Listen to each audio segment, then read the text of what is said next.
مصطفى انت مبسوط ليه؟ انت واخد اعدام. انا مرتاح. انت واخد اعدام ليه؟ اهم حاجه ام البنت تسامحني. العادي إن المذنب بيحاول يبرأ نفسه من التهمة، والغريب إن المتهم في قضية النهاردة كان بيشكر القاضي بعد حكم الإعدام.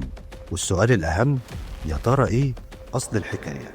لكن قبل ما نبدأ حضر مشروبك وحط السماعات، ولو جاهز يلا نبدأ قصة النهاردة.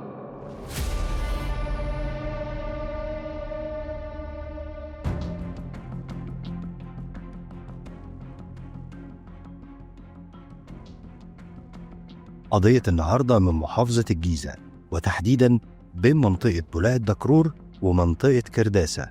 وفي بيت بسيط في منطقة بولاق الدكرور كان عايش شاب اسمه مصطفى فايز، وهو ده بطل قصة النهاردة. بس في الأول وكالعادة خليك فاكر إن بسرد عليك الأحداث بأدق تفاصيلها عشان أعيشك كل لحظة فيها، وإن الغرض مش الإطالة.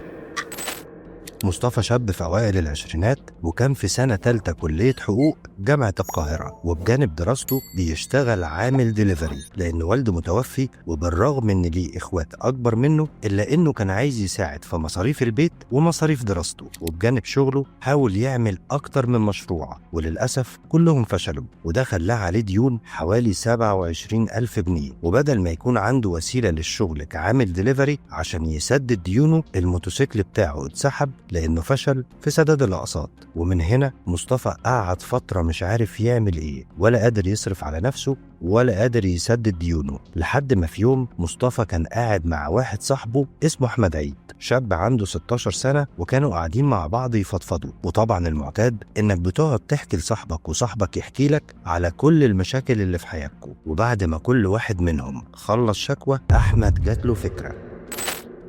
ومن هنا عاوزك تركز لأن في شخصيات تانية هتظهر وتشارك في القصة. فكرة أحمد إنهم يخطفوا حد ويخلصوا عليه ويكلموا أهله على أساس إنه لسه عايش، وده طبعا عشان يطلبوا فدية.